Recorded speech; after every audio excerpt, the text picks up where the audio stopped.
Watch me get Lolo Judith ready for her family photo shoot. Hi guys, welcome back to my YouTube channel. My name is Rashel Vit, a Nigerian makeup artist based in Owerri. So today I'll be showing you how I achieved this beautiful makeup on my client's face for her family photo shoot. If you're new to my channel, please do well to subscribe. If you're a returning subscriber, thank you so much. Please like, comment and share this video so we can get it to so many people. Thank you. So first things, you want to make sure that the face that you're working on is very clean, and for this I use my micellar water from Msmetic Cosmetics and my baby wipes to clean my client face and make sure that it's dirt free and ready for work. Then next I went in and I did my serum. I used the serum from Dr. Rashel Vitamin C serum to put hydration on her face. Then next I went in to apply moisturizer for more hydration. Then next up I went in and I applied my primer, and my primer is from Rimmel. My moisturizer is from Blossom Cosmetics, and I dried it up. A mini fan. If you do not have a mini fan, you want to allow this product for at least 2 to 3 minutes to set in before you apply the next skin prep. But if you have a mini fan, you can go right in, use it to dry it up and head next to the next process. For me, I do not have the time to wait, so I use my mini fan because my client is having a family photo shoot and it's usually a tedious one. So I use my mini fan and I head into the next process, which was applying foundation on her face. And I used a foundation that was her accurate skin tone. I can't tell which foundation I use right now, but I'm going to check and I'll drop it in the description box down below, so you can do well to check there.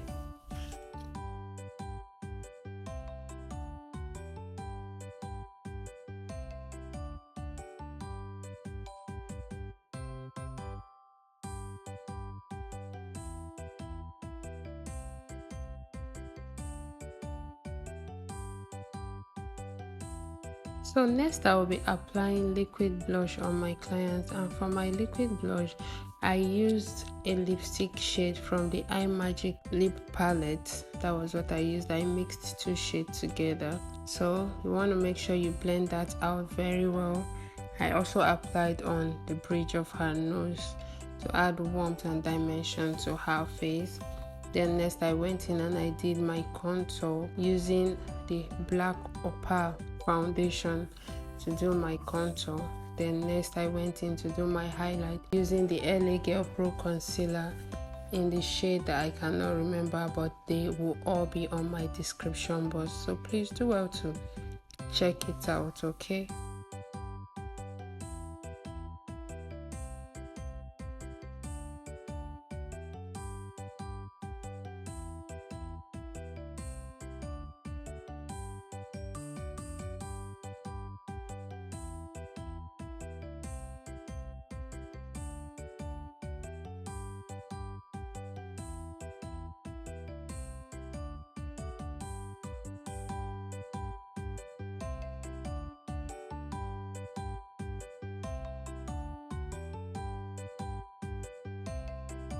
So next thing, I used a beauty sponge to blend out the contour I had done so that there will be no harsh line. I blended out the bridge of the nose, the forehead and the jaw lines, the cheekbones as well.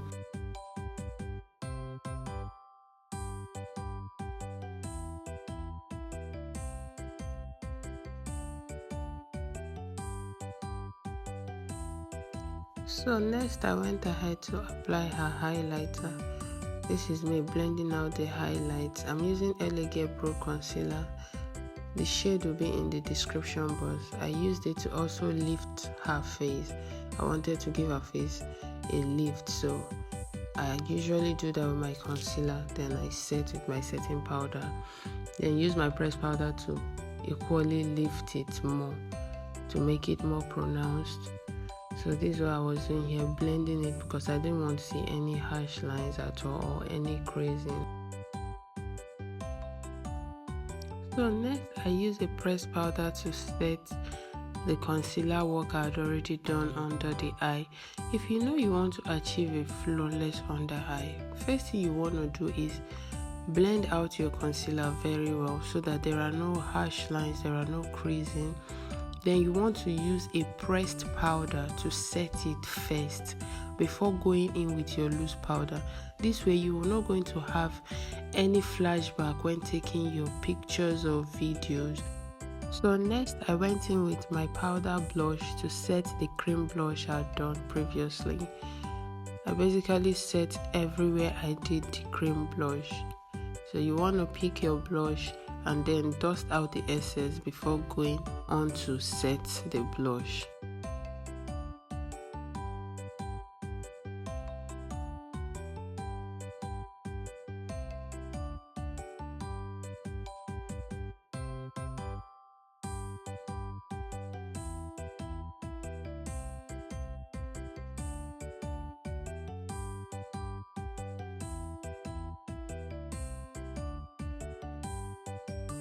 So next I went in and I set the whole of her face using a setting spray. This spray is from Veebeauty. And it actually does the work, sinks my product in and give me a skin-like finish. Then next I dried it and I went straight to her eyeshadow work.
So this is me doing her eyeshadow work, and for her eyeshadow I'm using the Blossom eyeshadow palette for her transition work. Then I went in and I did some glitters, applied some glitters on her eyes and pigment as well.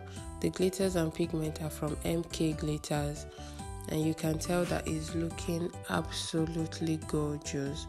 So just watch and learn something for yourself.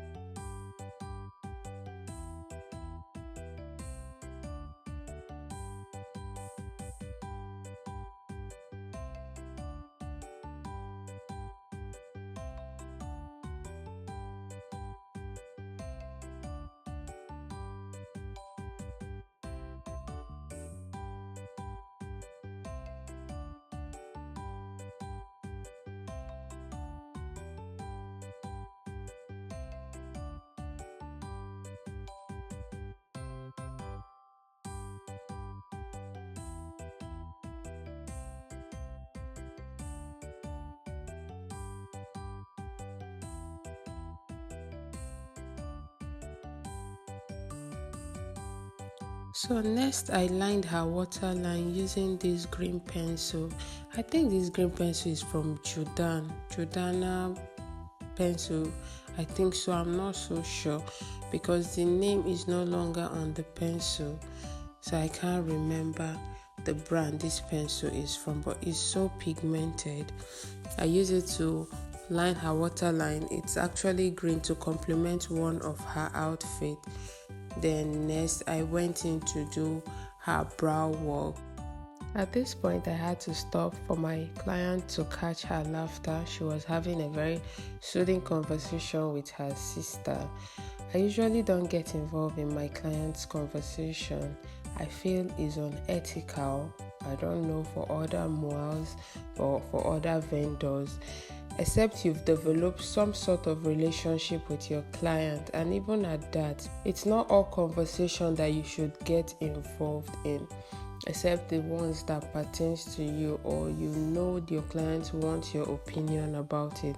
Aside that, I feel you should mind the business that brought you to the place or what you are doing on your client. This is my opinion though, because a client is a client, a friend is a friend, a family member is a family member. Sometimes you might be wondering why you're unable to retain your client. It might just be the way you present your brand to people. Maybe you talk too much, or you don't have you don't have clean tools that you work with, or you're tacky, or your mode of dressing is not fine, or you might have body odor, you don't use deodorant. You might have to want to check yourself as the brand representative, because you're the one representing your brand. It's you first before people get to know the brand. So you want to look the part. Do you get? Now, for Lolo Judith, I've known her for years, I think 4 years now, and I've been the one doing her makeup consistently. I did her wedding makeup. Whenever she needs a makeup service, it's always me she calls. But even at that, there are levels to things I can't do around her. She's my client for a reason. You can't get to your client and start telling them your family problem. Some of you go ahead to even ask clients for tips. Oh, I have this, I have that, please can you help me with money? I think it's wrong. Your client is your client, please. If you want to make more money, improve your skill, add it in your rate, and those who work with you will work with you. But please respect the boundaries between a client and a vendor. Don't do too much so that you don't lose your clients. They just work with you once and that's the end of it. I don't think that's nice. This is me though, and this has been working for me. So if it works for you, if you want to implement it and it works for you, it's also fine. So here I was applying some gloss on the lip stain I had already done. Her lip stain is from Imagic lip palette. So this is me setting the whole of her makeup, and I dried it out. Sorry I couldn't film when I was using the sealing spray to seal her makeup for longer duration. So this is the final looks, guys. I hope you enjoyed watching this video as much as I enjoyed creating it. Please kindly like, share, comment, and subscribe to our channel, and I'll see you in my next video. Bye.